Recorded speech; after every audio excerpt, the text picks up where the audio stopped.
All right, y'all. Welcome back to the show. It's Anti-War Radio. I'm Scott Horton. We're streaming from antiwar.com/radio, for example. There's more places than that. I can't keep track of them all. All right. Next guest is Cindy Sheehan. She's the Peace Mom. Welcome back to the show, Cindy. How are you doing? Hi, Scott. It's great to be back on the show again. Well, I'm very happy to have you here, and I'm glad to hear that you're feeling a little bit better from yesterday. Everybody should know that they can check out your website at cindysheehansoapbox.blogspot.com, right? And peaceoftheaction.org? Yeah, the blogspot is my where I keep my blog. And then my radio show is at cindysheehansoapbox.com. There you go. Oh, yeah, I forgot to say the radio show, too. Yeah. Which I like. I've listened to it quite a few times, actually. Oh, thank you.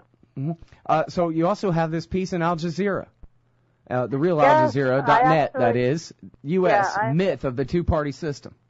Yes, I'm actually writing a regular column for Al Jazeera English now, and it's going really well. Yeah. Oh, congratulations. That's great to hear. I like a couple columns a month for them now. Oh, how many have there been so far? 3. So I talked about the injustice in the age of Obama was my first article in Al Jazeera, and we talked about the, I'm sorry, that was called Dissent in the Age of Obama. We talked about the FBI raids. Well, I talked about the FBI raids on peace activists. Mm-hmm. And then my second one is about the case of Dr. Aafia Siddiqui, he's a Pakistani who was living in the United States before 9/11. She was educated at Brandeis and at MIT. After 9/11, her and her husband moved back to Pakistan because they had children. They were rightly afraid of Muslim backlash after 9/11. And then she was implicated by Khalid Sheikh Mohammed when he was tortured over almost 200 times in 1 month. He was waterboarded, and he said her name once. So she was implicated, and to make a long story short, they brought her back to the United States, tried her, and she got 86 years plus life in prison. So I would really encourage people to go to Al Jazeera and read my article, Injustice in the Age of Obama.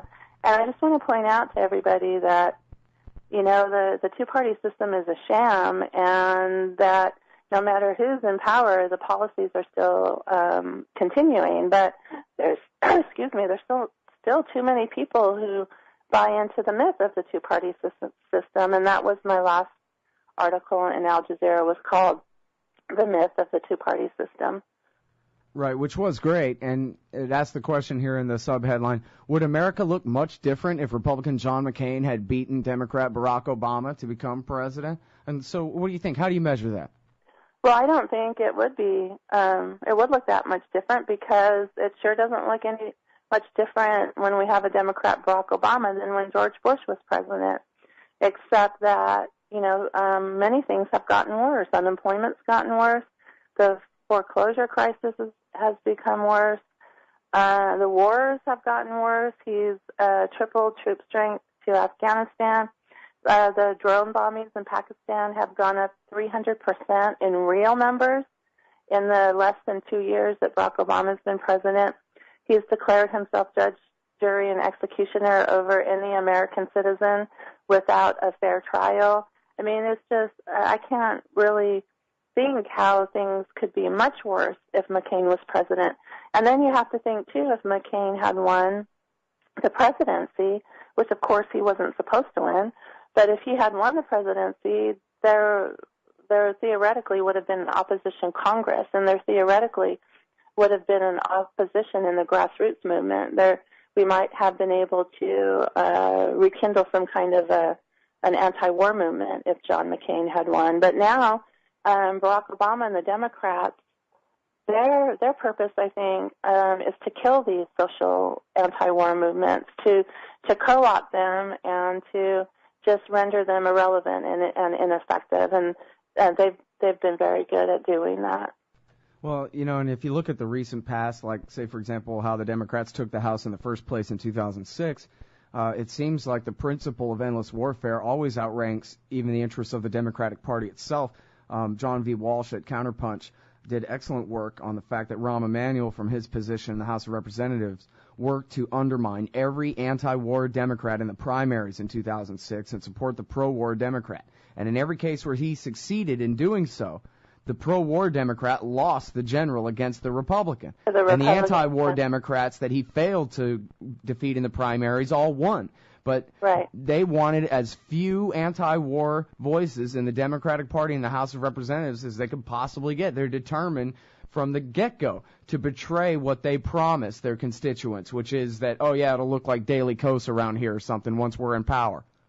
Well, and the thing is, too, with these recent elections is that there were still a few people who were very outspoken and openly anti-war in Congress, and two of those people were defeated. Alan Grayson, whom we both know is not perfect, but he was a voice, an anti-war voice, and Russ Feingold. They were both defeated, and I just think it is the plan of the regime to just more and more become the parties become almost indistinguishable from each other, but they still serve a purpose.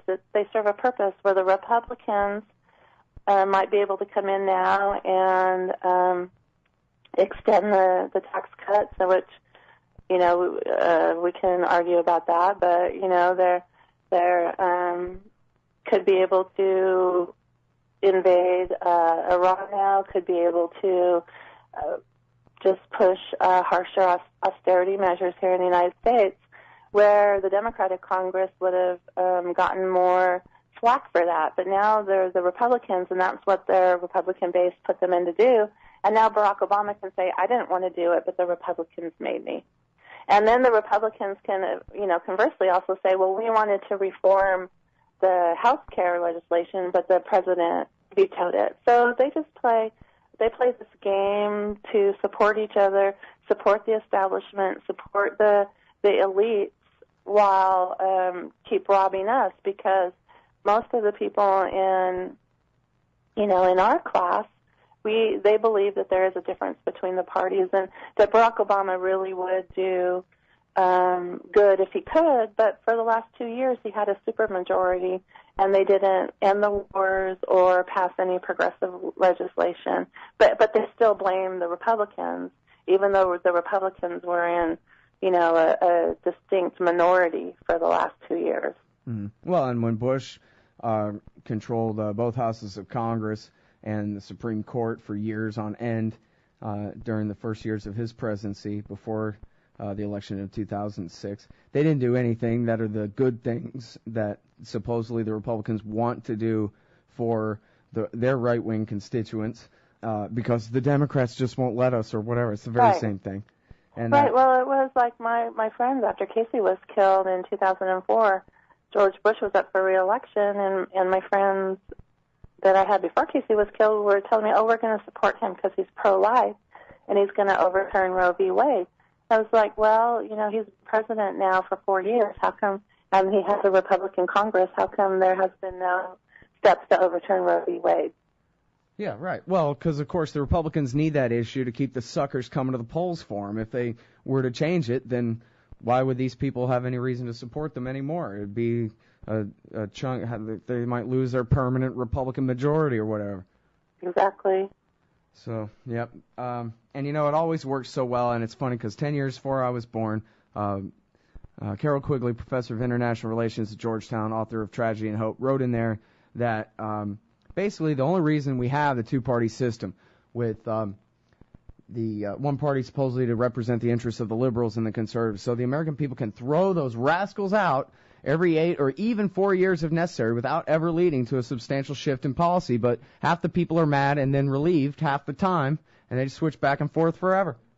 That's and right. they can just continue to work like that, you know, on infinitum or whatever. And it's amazing, though, that now it's only been 2 years, right, since George Bush was torturing people to death or whatever. And people think, oh, yeah, this Barack Obama thing has got to get checked. We've got to put the Republicans in power. Like, the Republicans, you don't remember them from 2 years ago? But that's all we have. And so half the people are relieved that at least, you know, now the Republicans control the House or whatever, those who had been angry.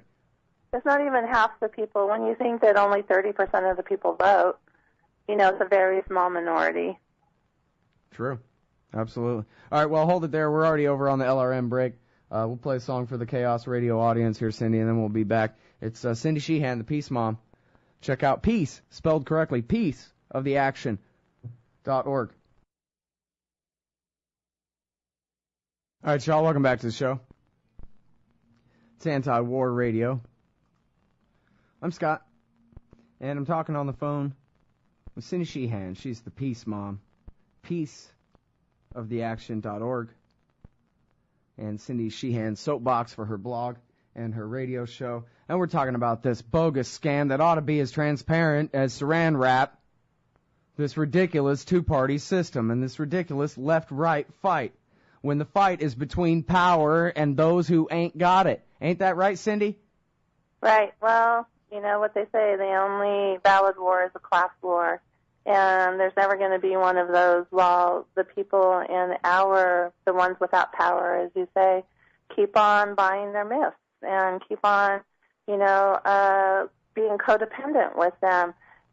I'm going to Europe. I'm leaving tonight, and I'm going to go and I'm going to meet with activists in London and in Dublin and in Athens, and they've been organizing the people around these austerity measures that really the austerity measures are really being opposed by the World Bank and the IMF, and they want to place austerity measures on us, but of course the ruling class or the elites or the robber class, as I call them, the banksters, the military-industrial complex, the government, the wars, the billions of dollars that we spend every month on war, they're not going to cut back on those things. If there's going to be tough austerity measures to, get the economy back on track, then it should be across the board. Everybody should be asked. But the people on the lower end of the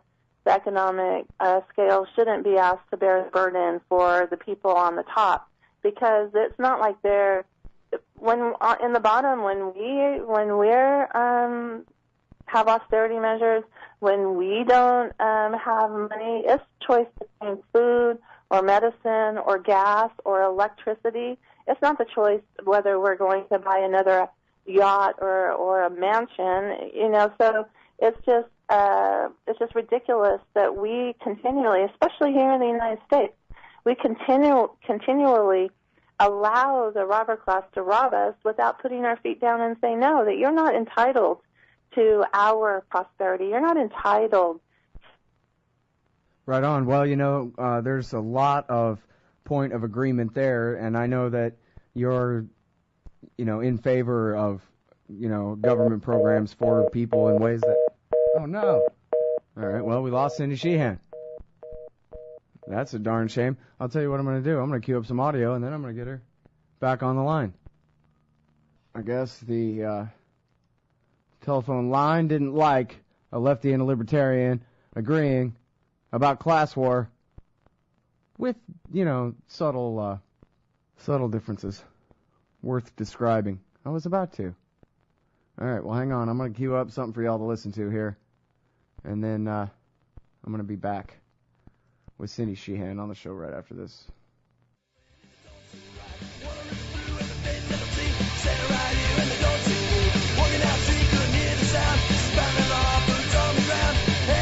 All right, well, god dang, straight to voicemail. Telephone problems with Cindy Sheehan. I guess we'll just have to wrap up that interview another time.